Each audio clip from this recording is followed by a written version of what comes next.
So today was both a hard day and a non-scale victory day. It was a hard day in that I really didn't want to walk this morning. Just didn't feel like it. Wanted to do other things this morning instead. And had gotten a slow start, getting started later than usual. Fortunately, it was cooler, so that was a help.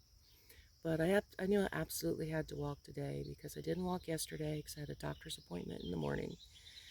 And it was just too hot in the afternoon, and today's Friday, and I know I have a commitment on Monday morning um, that will prevent me from walking in the morning, and it's just going to be so hot on Monday, there's no way I'll be able to walk. So I knew I absolutely had to walk today, tomorrow, and the next day.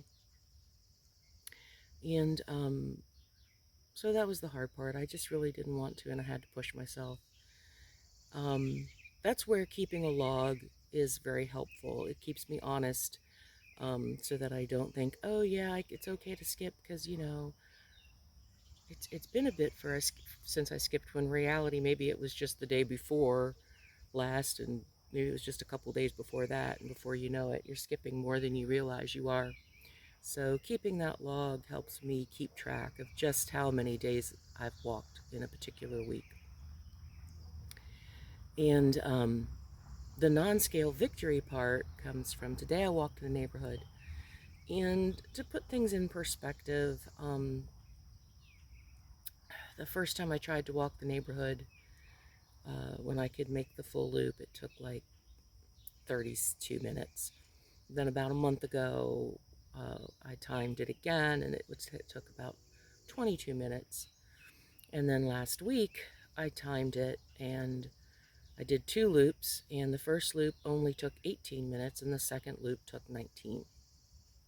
And today, the first loop took 17 minutes, and the second loop took essentially the same amount of time. And then I tacked a little bit extra on so that I would get my full 39 to 40-minute walk. And that's just amazing. Um, Walking at a good pace, walking stronger. And the context of all this is where I started and where I am now. When I first got out of the ICU at the end of February, I could barely walk 10 feet across the room without getting extremely short of breath and needing to sit down and rest. I couldn't take a shower without needing to literally sit down 2 or 3 times during the shower to rest.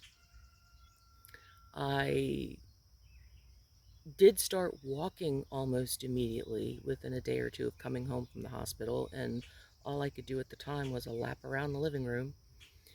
And I think for a good 4 to 6 weeks, I had to rely on one of those little scooters at the grocery store, because there was no way I could walk around the store and do my grocery shopping.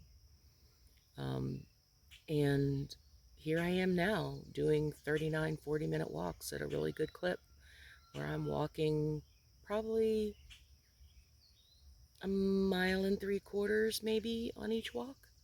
And I'm not just walking on flats now down on the towpath, I'm now walking up on the Appalachian Trail.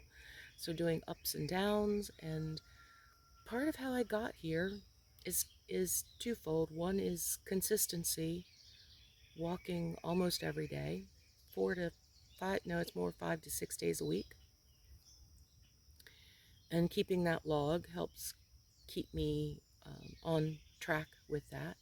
And then the other part was starting slowly, starting with laps around the living room, what my body could handle at the time without overdoing it. Walking so that, yes, my heart rate would get elevated and my breathing would get elevated, but not to the point of being extreme or hurting myself. And building on that bit by bit by bit until here I am now. So consistency and being gentle. And again, my new refrain, listening to my body. And it feels good. And that's all I have to say for today. Yay me.